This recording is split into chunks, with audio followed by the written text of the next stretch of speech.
Hello, hello, and welcome to another fun and exciting episode of Decaf with your favorite hosts, Mark and Taylor. Back with you again. Mark, are you wearing a Jazz shirt today? You'll be I proud of am. me. I didn't watch any. Are the Jazz playing in the playoffs right now? This is a dumb question. No, they didn't make the playoffs. They Okay. almost made the play-in tournament. It was a successful year, but they did not make the playoffs. No, Okay, well, last night I did watch the second half of the Golden State Warriors and the Los Angeles Lakers. Did I get those names correct? I you did did. watch that. Now, I was also playing solitaire on my phone while watching. I say watch, I was being supportive to my fella who's a Lakers fan, but I played solitaire on my phone and sat there during the game. And I that's didn't. a I big didn't thing know. for me. I didn't know he was a Lakers fan.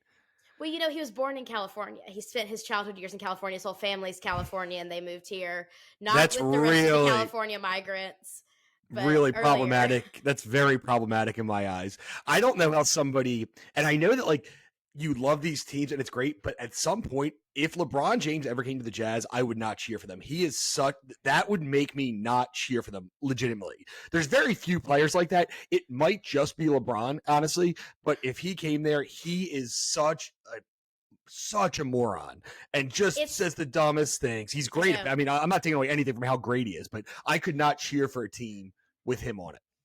Listen, I actually said that not last night, but a few games ago when I was being so supportive. I'm just so supportive. I've turned over a new leaf. But I said, is LeBron James not the scariest human you've ever seen? Because to me, he just always looks so angry. And then he says dumb things. And I'm like, what is this man capable of? He scares me. I don't like him and I don't like watching him.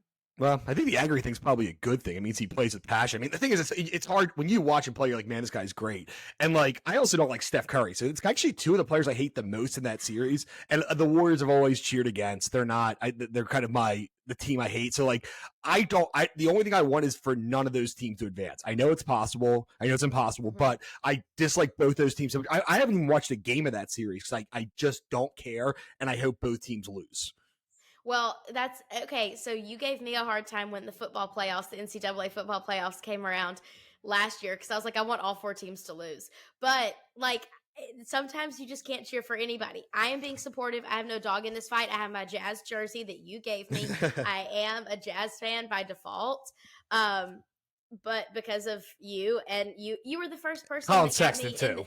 well, I will say you're the first person that got me into even caring about the NBA. I've never watched NBA. I am a Major League Baseball and college football fan, and so I'm trying. But yeah, I played solitaire on my phone the whole time, and I think the Lakers lost last night, so I They wasn't did. really paying that close attention. I was eating pizza and playing solitaire, so that's How is Blake watching it? Does he get because I mean I feel like there's people are different ways. I'm actually very calm, but some people yell at the TV. Some people just are. What is his style when they're not doing well?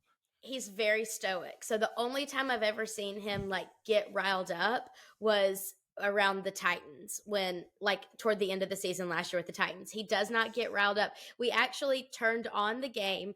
He told me we can watch Survivor because the game is so long. We watched the entire episode of Survivor and then went back and watched the second half of the game because those games are so long, especially when they're being played in California. It's actually the most insane thing. So he does not get riled up. He watches very calmly, very peacefully, doesn't say a word, doesn't even tell me to get off my phone. Honestly, it's an ideal setup for me. I'll take it.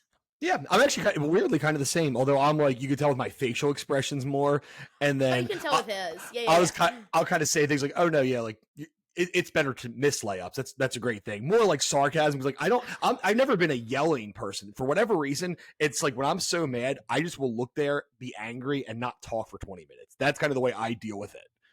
The two of y'all would be very quiet sports watchers together. And he does this thing when he gets upset where he pushes his hand through his hair. So I can tell it's a very easy tell that he's not having such a good time watching the game when he does his hand through his hair. But that's that's the only way that I can tell that he's not a fan of what's going on. Well, Did next year when the Jazz and Lakers play in the playoffs, hopefully the Jazz move on, we can watch it together and just be completely quiet for the whole game. Yeah, you two sit completely quietly, and Kira and I will sit outside and drink wine. And honestly, that's the kind of vibe that I desire with the NBA. Hey, Mark, we had a great week this week. We Mhm. had a massive legal win this week. And listen, okay, I'm just going to put the disclaimer out there because we've said it a million times. Mark and I are not attorneys. We're actually very far from it. I know nothing about legal things. I can name the Supreme Court justices, but that's about it.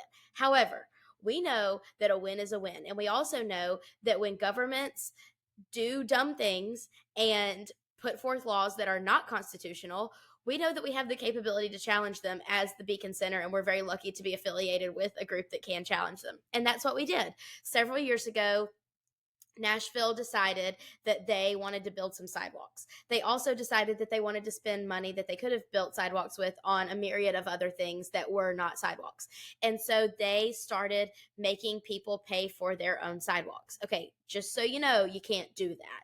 And so we decided to challenge it. And as of yesterday, we've got 2 cases going on with sidewalks. As of yesterday, one of our cases has been won.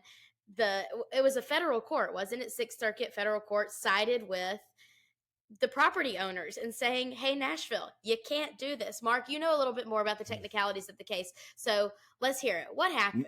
Not that much more, but so I do know that we won an appeal. So it's not like finalized yet, but basically the Sixth Circuit Court said as is, basically what they're doing seems to be unconstitutional. They can challenge it. So we don't know how it's going to end, but it was a huge win. It was a huge win for private property. And basically, from what I understand, again, from talking to lawyers, is that, you know, you can't just take away, you can't just say, oh, we're going to like avoid the Constitution in terms of property rights because we passed something through the legislature. That is not how that works. And in this case, the city council. So essentially, they passed this law because they couldn't afford, they wanted sidewalks, which fine, and they couldn't afford to build them because they don't spend their money well at all. So they were trying to force individuals who may not even wanted sidewalks to build them in front of their property. Turns out it looks like it's not constitutional. The Metro Council, again, looks pretty bad. They continue to pass laws that are clearly unconstitutional, that they're warned are unconstitutional, yet they keep doing it. And the excuse was, Metro Legal said it was good, despite the fact that Metro Legal seems to have an issue. I think you have a good number, but have issues defending cases on their own. What is the number? Well, our buddy our buddy Daniel Horowitz, who is a lawyer here in town and follows a lot of these things with us, he tweeted out last night that in cases that Metro Legal fights on its own, it has won 0% of them. So I don't know. He also was tweeting about how like Metro Legal is like the biggest waste of money, which I just thought was funny, and people were kind of getting at him and he was getting at him right back. And I don't know all the ins and outs of all of that, but I do love to see when someone calls out the government for wasting money and doing something unconstitutional and they get busted for it. They get totally caught every time. Well, not every time. Hopefully every time. We like to be the ones that catch them when they do things that are unconstitutional because it's fun for us to like revel in that. But yeah, it's not looking so good for Metro that they passed a law to begin with and they were like, well, Metro Legal said it was okay. Like, bro, are you really going to trust Metro Legal? Because I, for one, would not. It seems like at this point, instead of asking Metro Legal, maybe just flip a coin so you have a better chance of being correct, whether is this constitutional or not, and just kind of flip the coin and see what happens. That's savage, but honestly, it would save a lot of money. Like you're spending like a quarter. They only lose 50% of their cases, not all of them. Right, maybe not all of them. The odds are better in their favor if they do that. Well, right. We're really thankful for our partners at the Southeast Legal Foundation, the attorneys on our staff, the people who let us represent them in court. We have a statement about it on our website with the faces of those that we represented. Go check it out, read about it, holler at us on Facebook. And as always, listen, like we're here to serve. So if there's something going on in your backyard, on your property, in your area that you're like, I don't quite think this passes the smell test as far as constitutionality, hit me up, send me an email. Like, what was that little chortle for? I'm glad that you added in with constitutionality. I don't want people like saying, oh, something smells in my yard, come out and do it. So I'm glad that you added that addendum to it. I am not the person to clean up messes. I'm the person to connect you with someone to clean up a legal mess, not a physical mess. That's not my thing. Call someone else for that. But Yeah, if something doesn't feel quite right or you think your rights are being violated, let us know. I mean, I've talked to so many people with the sidewalks thing. One person that I talked to said that they were going to be out. They were revamping a commercial space and said that they were going to be out like $77,000 because of this sidewalk law. Like that's so much money, and it's actually ridiculous that they would have to pay that. So it'll be interesting to see what the implications of this are, how they deal with this, because so many people have already paid this, um, and how the case plays out on the throughout the rest of its journey through the court system, because things are rarely ever over when we think they're over, as for when it comes to the courts. But this was a huge win for property owners. I mean, I feel like there have been a lot of property rights victories in the last little bit, as far as when it comes to Metro Nashville and other metros, with the pending ordinance doctrine and now the sidewalk thing. Uh, Property owners are winning, and I think that's what the Constitution provided for years and years ago when it was set in place. So, congratulations to our legal teams. Congratulations to the plaintiffs. Coffee toast this morning at 9 a.m. It was a great victory. Um, so I have, as everyone, if you've been listening knows, I have really taken a significant break from social media. So this morning, when we were talking about what we wanted to talk about, Mark said, "Did you know that Trump did a town hall on CNN?" And I said, "Absolutely not," because I don't really look at social media unless it's Taylor Swift news, which we will talk about later. But I didn't follow it. But the moment I got on Twitter and searched Trump, oh boy, everybody else in the United States followed it. They So did. yeah. So, Mark, you've been following this on Twitter. I know you didn't watch it. I I don't didn't even watch have it. cable, so it's not like I could watch CNN to see his town hall anyway. But apparently, from what I'm seeing on Twitter, and maybe it's just my algorithm, it seems like he kind of shut down the haters a little bit. I don't know, Mark. What did you see as takeaways from this Trump town hall? Yeah, so I didn't watch it. Like I said, I'm kind of done with this whole thing. It's like I basically, know where candidates stand on things. I know who they are. I don't need to keep seeing these. But yeah, I mean, there's a couple of things that I noticed. I think the first thing was, I think I give credit to Chris Licht. He's the new head of CNN, because he really kind of put his money where his mouth is by having Trump town hall on. I mean, he got a lot of hate from the left for having that. But look, I mean, just outside of whatever you feel about him, he is a former president. He's going to be, a 50-50 shot of being the next president, probably, if he were to win the primary. So, I mean, he's a huge figure in American politics right now. And to not do that would almost be saying that you're not a real news organization to not do that. So I give him credit for that. What it seems like, and this is interesting. So from what I've read a lot about it, but it was a Republican town hall. So everyone there were kind of independent, leaning right, or just Republicans doing that.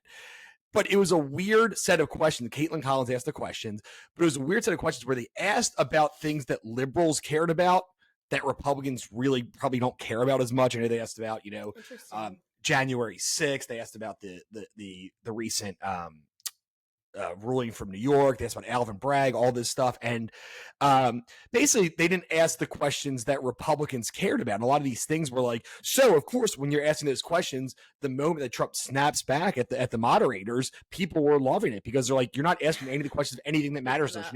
We care about the economy. We care about, all these things. So it was an interesting choice. Again, I have not seen it. I did see that Trump, in my opinion, gave a really good answer on one specific question where they asked him I saw that one too. Yeah, they asked him if he wanted Ukraine to win the war with Russia, and he said, well, I think your definition of winning and mine are different. I just want people to stop being killed. So he basically just wants it to end. And honestly, I feel like people are trying to put you in this box there. I thought that was a really strong answer. I mean, of course, he called the moderator or whatever a nasty woman, because she didn't like one of her questions, which of course is classic Trump. But it's probably my guess is that it's going to be a similar scenario where I think people who watched on the right were probably excited by him last night. People who watched on the left were probably more disgusted, just like they always are by him. And then the people in the middle are undecided. I guess that's you have to figure out, did they like that? Did they not like it? I mean, it's an interesting thing. And, a recent poll, which the first one I've seen like that, showed Trump up in a matchup with Biden by 7. And it was a Washington Post poll. So that was kind of the first piece of good news. And, of course, Trump brought out that poll as many times as he possibly could from what I've seen. Like, they asked him some question like, what do you say to people who won't vote for you because of the verdict? He's like, oh, I just saw a poll. It doesn't look like many people aren't going to vote for me. I'm like, jeez. It's like over and over. It's like if I were to say like, I won the spelling bee in the 3rd grade, Mark, so I'm a good copy editor. Like, let's just not do that. The guy, say what you want about him because he doesn't necessarily stay on task, but he will make sure, like the kind of the 101 you teach in comms is to make sure you repeat your message. He definitely does that. There is no doubt that he repeats his message. So, but I mean, outside of everything else, I think it's a good step for CNN to do that. I mean, I think it's a good step. That's what I was going to bring up. I think it's a good step for. Deal. Yeah, it's a good step for Trump to accept it. I mean, obviously Trump has hammered them more than anybody. So it's like, you know, he's going on there kind of knowing it's probably not going to be, although Caitlin Collins, she's a CNN, you know, person. She actually used to work at the Daily Caller. So I don't know that she's super, I think she's certainly way more left than she was then, but I don't think she's like super far left, which is probably why he agreed to it, despite, and then he called her whatever, a bad woman or nasty woman or whatever during the debate. But I think it's good for both, you know, for both sides on that. I mean, a lot of people are complaining from the left and, you know, people are complaining on the right, like, why are you going to CNN? But, you know, I outside of everyone's feelings about Trump, I think it's something that makes CNN look more legitimate and you know, a real news organization. And it's something that makes Trump look a little bit more open than he was last time, where he's like, I'm not going to do interviews with anything like this because I know they're going to get me. So I think in that way, as a win-win. Didn't watch it. I'm interested to hear other people's thoughts, but basically Twitter said what I expected. The right loved it. The left hated it. There's some people who and of course you have some people who were going after it from the right who were kind of more DeSantis people who were trying to find some of the flaws in there because that's probably going to be his primary opponent. But overall, I think good for America that's happening. And in the same way that you have, you know, Fox News having host, you know, Mayor Pete and, you know, Joe Biden, things like that. I think it's good when you have these kind of ideological networks hosting people on the other side. Well, to me, it seems like these mainstream networks are finally listening because for the most part, like there are people on the far right and the far left. They're like, I will not watch MSNBC or CNN. I will not watch Fox News or Fox Business. They just won't do it. But a lot of us are pretty quiet and we're just like, I'm just not going to watch anything because nobody's being fair to the people that they disagree with. So I'm just going to, for me, I'm just going to read the Wall Street Journal and call it a day. Like, I'm just not going to do it. And so I think, and I don't know, you know, Tucker Carlson came out with a video on Twitter the other night that had like 5 million views, just like that, where he called out all news organizations. And he was like, if you're an anchor on this organization and you disagree, you're out. And so I don't know if that's going to create a sense of accountability. I don't know if accountability is coming from market research that they're doing, but I do think it's a big deal that these, I hope it's from market research or just like at least listening. You don't think so? You think it's from their bottom line. Yeah, it's they're losing viewers. Money. CNN has faded into basically obscurity, and this is what they're trying to do, which I think is smart. I think it's Chris Licht is more of a businessman. They let go of, you know, the worst anchor they had, and they're trying to they see the market signals and they're trying to fix it. They see people getting fed up with just the same old. And so, I mean, I remember as a child, my family watched CNN and CNN headline news because it wasn't, I mean, that was what we watched at night to learn the news before it became just editorializing over and over and over because it was actually news. I hope it gets back to that before I bring children into the world because I don't want to have the TV on and then watch what's going on right now. It doesn't seem positive. So good first step for them. Hopefully it continues. This week in dumb things that the California governor did, wasting so much money to do absolutely nothing about it. Mark, you brought this story to my attention. What has Gavin Newsom done this time? Well, it's kind of the things that you talk about that you know you hate most about the left, where they are clearly just trying to basically get people's votes and get people's support without actually doing anything. So exactly. he put together this whole task force on reparations. Basically, it's like, hey, we put all these people that are important. We want to decide like are reparations right for, like, basically he wanted to get a plan for them on whether to do reparations. You know, and of course he wants to, I'm assuming wants to raise approval ratings with minority citizens and, you know, especially if he's going to run for president at some point. So they did this whole thing. They came out with this. I mean, you can have whatever opinion you want on reparations. It was a bat S word crazy plan that nobody could ever So much afford. money. There's So much money. up to $1.2 million for a black resident. Like that, there's a lot of black residents in California. They're already bankrupt. That would it would be impossible to do. Impossible.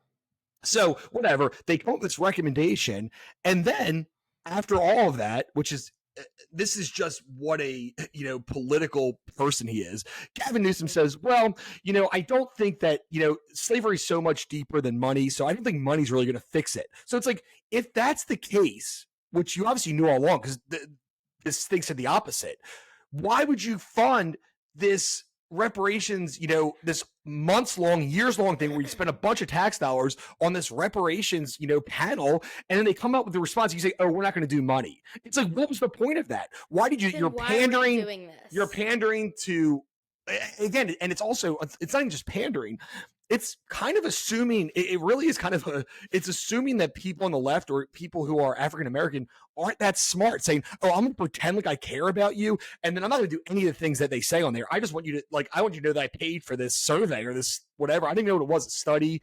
And it was, it's classic Gavin Newsom trying to play both sides of the fence and trying to appeal to as many people as possible.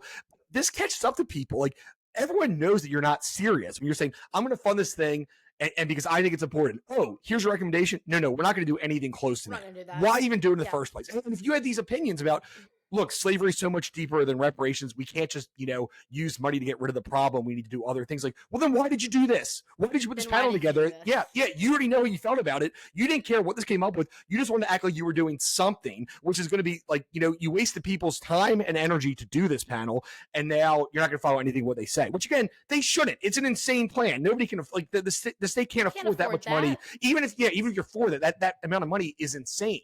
But it just shows what kind of a, in lack of a better word, kind of a politician Gavin Newsom is. And I'm not sure it's that good of one, because I do feel like people can see through this.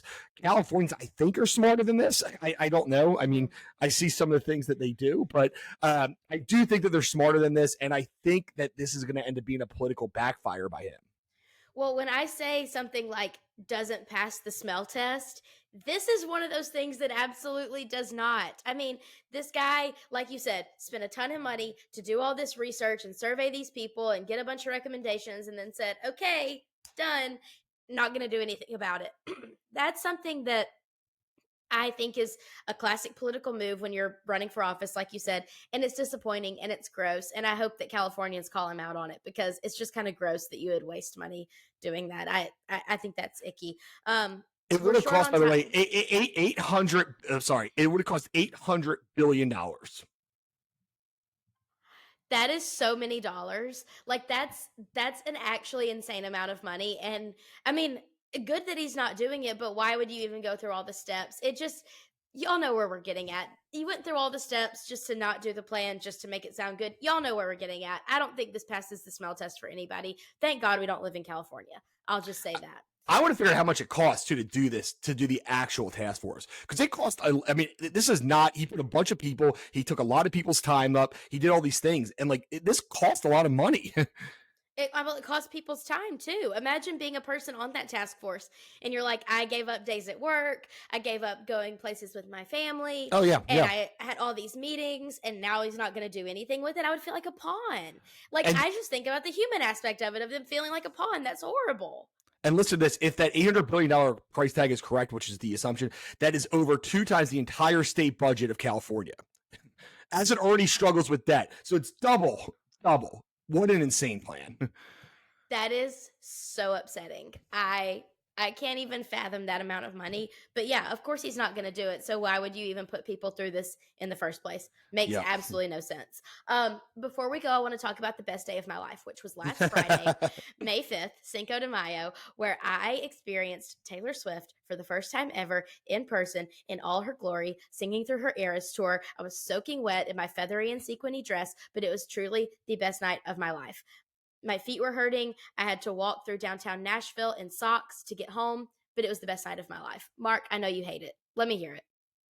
You do whatever. I feel like you had the best night of your life almost every concert you go to, though. I feel like before it was Blink 182, and it was like 4 Blink 182 shows in a row. Like that one was the best night of your life. So it's the best night of your life until the next concert.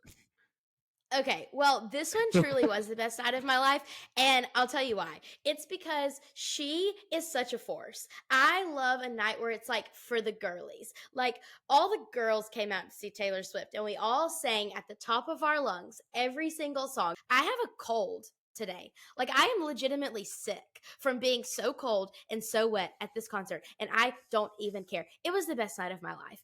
And I will talk about it forever and ever. And I know, Mark, you hate Taylor Swift. You don't hate her. You just hate how much No. I love her. And I don't really care. It was truly the best night of my life. Mark, did you stay safely in your home away from downtown Nashville all weekend? I did. I was actually trying to think of the number that you would have to pay me to go there to that concert, and it would have to be probably over 10 grand for me to consider going. And not because I hate it. Oh, Yes, because not, and it's not because I hate Taylor Swift. It's like I hate the crowds, I hate all the people, the driving, the Uber would be so expensive, dealing with people like all next to you, and 16-year-old girls dancing all around me. It would cost a lot of money. It seems like a nightmare to me, but that's the good thing about the market. We all have different opinions. Obviously, a lot of people were happy to be there. It was obviously a really good thing outside of any of my personal feelings about the concert. It was a really good thing for the city of Nashville and the surrounding communities because, a lot of the hotels were filled up. totally. Local businesses did so much business. It was really a benefit for this area. It is also funny. We keep hearing that, we had to build a new stadium to get these big acts. It seems like Taylor Swift's a pretty big act, and somehow Nissan Stadium was able to hold it. It's crazy, huh? I know, it's crazy. They estimated 208,000 people attended the Taylor Swift concert over the weekend between the three shows. Now, I'm just glad I wasn't in the Sunday night show. My roommate was, and her show didn't start until 11 p.m. I could not have made it. I am asleep by 11 p.m. every night. I'm asleep by like 10:30 every night. So I could not have made it to that. But my show was incredible. And I heard, so people, all the Swifties say, like, oh, yeah, apparently Taylor and Jake Gyllenhaal went on a date to Frothy Monkey. And so I talked to a friend who went to Frothy Monkey in Franklin Sunday morning. She was like, the line was literally out the door. They said it was the best weekend they have ever had for their bottom line because all the Swifties came in.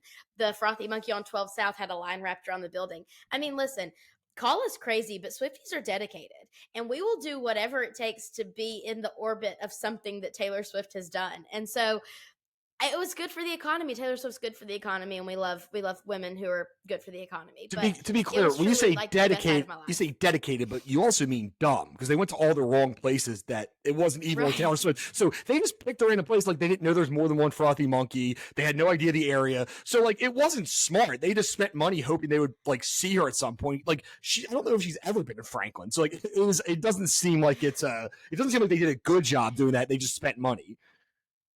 Yeah, it wasn't even Frothy Monkey that they went on a date to. It was Fido, and I have photo proof of it. So the Swifties are kind of dumb, but it was still, I mean, we're still dedicated. So they're kind of like her. They're dedicated and they care a lot, but they're not super smart when it comes to the things that they do. Okay, that's fair. She's actually making a really unwise dating decision right now, and I feel for her, and I kind of just want to give her a hug. He was at the shows this weekend. It was terrible. I saw that. It any further than that, but it was really it's really dumb, the decision that she's making. But we love her, we support her, and we know she's having a bit of a crisis right now, and that's okay because she's still performing top tier performance. It really was. I will say this in all seriousness, outside of Swiftydom, the production of this show was like nothing I've ever seen. I know Suzanne and Justin talk about when she came through on her Red tour, our old office could see the stadium, and it was just all these tractor trailers bringing stuff in to the stadium or to Bridgestone, wherever she was at that time. It was Bridgestone. This production, I've been to so many shows, so many music festivals, all these things. This show was like nothing I've ever seen before as for production. It was truly incredible. Good for Taylor Swift. I love her. Stephanie loves her. Everybody else hates her on our staff, and that's okay. because Jason likes her that's America, too. baby. Jason likes her. Okay, Jason likes her too. Jason likes her too. And Suzanne supports our decisions to be Swifties. So if I could relive the weekend, I don't know if I would because my feet still hurt and I have a cold and I'm really tired. But if I could go to that concert every single show for the rest of the tour and like not spend all the money that I have, I would still do it. It was incredible. So thanks for indulging me and letting me talk about it. Glad you had fun. Glad that we got a lot of money into the local economy. That's always a good thing. Yes. See, wins all around. Well, once again, thanks for listening to Decaf. If you haven't already, subscribe to us. Listen to us every week. Apple Podcasts, Spotify, wherever you get your podcasts. This has been Decaf, a production of the Beacon Center, Tennessee. Taylor and Mark signing off. We'll catch you next week.